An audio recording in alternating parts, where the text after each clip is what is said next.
Wala yan sa diploma, wala yan sa natapos. Ang ano dito yung diskarte. Paano ka sumikat, diskarte pagtulong mo sa tao. Yun yun eh. Marami nga na, sabi nga dun, oh, nakapagtapos ka nga, wala ka naman diskarte. Ganun pa rin yung buhay mo. Mas mainam na rin yung hindi naka college level, pero nakikita yung effort mo na as in sumikat ka, may mga business ka, may mga pinagkikitaan ka. So, nagdedepende yan. Hindi lang dahil pinagbabasihan ang diploma. Marami nagkakaroon ng diploma, nag-graduate pero nga. So, ayan guys, dahil dito nga sa isang netizens username Renisi, Renisi Micros, na kung saan ay nang babash kay Kencho, na ayon sa kanya, Queen of Surgery, Queen of Bawal Lumabas, Queen of Quick Quick, while Janine is natural beauty with brain. So, ayon sa kanya. Tinadtad naman ng mga netizens ang post nitong si username Renisi dahil doon sa kanyang pagbabash kay Kemcho. Kanina lang to guys. Guys, grabe ah. So hanggang ngayon hindi pa rin maiwasan at may mga netizens pa rin talaga, ibang mga bashers na nag-compare para sa kanila. Ay matagal na itong mga issue nito ah. Yung mahilig sila makikipagkumpara kay Janine and Kim Cho. Pero yung dalawa walang problema sa kanila, yung mga bashers lang talaga, yung mga fandom, ganyan. So, ayun naman dito kay Edward Guinness, ayan, mag-nosebleed tayo dito sa kanyang mga sinasabi. Pero lahat ito ay may katotohanan, may laman, lahat nagagawa, lahat totoo. So, ang ganda ng kanyang mensahe dito. Ito babasahin lang natin pabilisan kasi medyo talagang mag-nosebleed ako dito. Pero ang ganda ng kanyang mensahe. I see you set aside a special time to humility yourself in public. It's enough. We're heard enough. I'm not sure what your problem is came to, but I bet it's hard to pronounce. Are you mad because you failed to convince everyone that an actress we watched them growing up is not talented but it's just a famous? Totoo naman. Which major studio do you consult for again with airing your opinion? How are you going to convince us?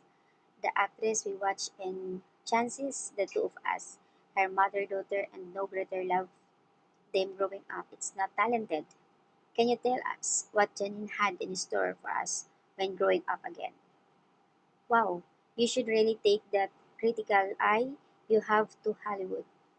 I'm sure they're dying to hear from you because tell me why you're comparing an actress in who made name of herself with a zero connection to family backup 20 years ago is still one of the most in-demand actress every today. And with another one, we only heard about her and she's joined ABS-CBN the another day. Are you comparing Kim to Janine because they both work with Paolo Avellino? I have to remind you of Paolo Avellino and Janine Gutierrez love team ended because they didn't have public appeal, resulting to the love team bluffing. Where was the talent then that she failed? Carrie was left in true naman. I'd also like to remind you that the St. Paolo Avellino paired with Kim Chiu after this failed love team with Janine and they're know the most in demand love team in the Philippines with the three successful TV series and one movie in 4 years. And yes, not only Philippines but international. And they're currently on sold out world tour. True. Can you tell us what you're comparing? And how did Kim Chiu become famous if she's not talented? Diba? Totoo naman. So, ayan. How did Kim Chiu become a famous if she's not talented? And how come Janine Gutierrez is not as a famous as Kim Chiu despite the fact that she comes from family of icons and it's more talented as you see. Oh yes, everything Kim Chiu touches flourishes. That's her power. I'm trying to see things from your perspective, but I can get my head that far up my butt. Thanks for sharing your opinion, and we will file that under the interesting opinions, and we will sure to keep you to review your mature blog for acting tips. You're done with the Julia Montes. It's came true and about you tried after you were tried to attacking girls.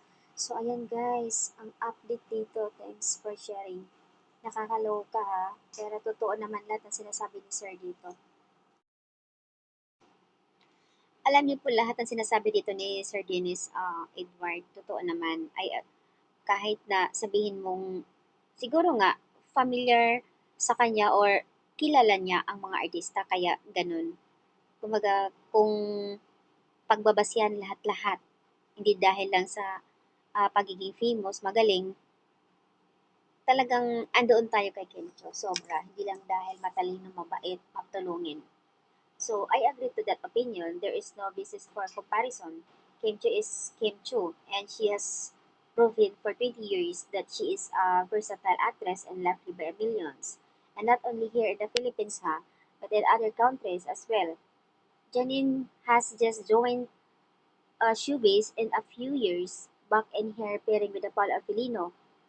Galing siya ng GMA, di ba? So, hindi siya masyado nagkakaroon ng project doon. Kaya lumipat siya dito sa ABS-CBN. With her pairing up with Paolo Abilino because of their management request to help Janine to be recognized, maybe siguro hindi um, nag-failed, kumbaga. Kaya, at kilala si Paolo, so, ayun ang dahilan. Diba? I think Kim Chiu is a very best and she's talented compared to the one with diploma kuno. Siyempre, ang pinagmamalaki nila yung diploma. But to think of it, and she's the one we like the most, just imagine, they are very different from one another, but we like Kim Chiu, the very low-key lang. He's very kind, humble, and generous person. We love it so much. Ayan guys, ang update dito guys, kakaloka. Huwag na sana magko-compare-compare, no? Kasi babanatan talaga kayo ng mga taga hindi lang Kiminatics, mga Kimpaw, at ibang mga ano pa kahit hindi fandom ng Kimpaw. Alam kasi nila talaga, lalo na si Kimi, sobrang napaka-low-key lang niya, napakabait. Ang gusto ko din kay Kimi dito sa totoo lang, yung pagiging matulungin niya. Grabe, lalo na sa mga nasalantaan, siya yung nauuna talaga magbigay ng tulong. Sa kanila yung iba pagaya-gaya. So, wala sa kanya yung milyon-milyon na gagastos, tulong, wala sa kanya eh. Kaya nga yung blessings na bumabalik sa kanya. Yun eh. That's an update guys. Grabe kakaloka.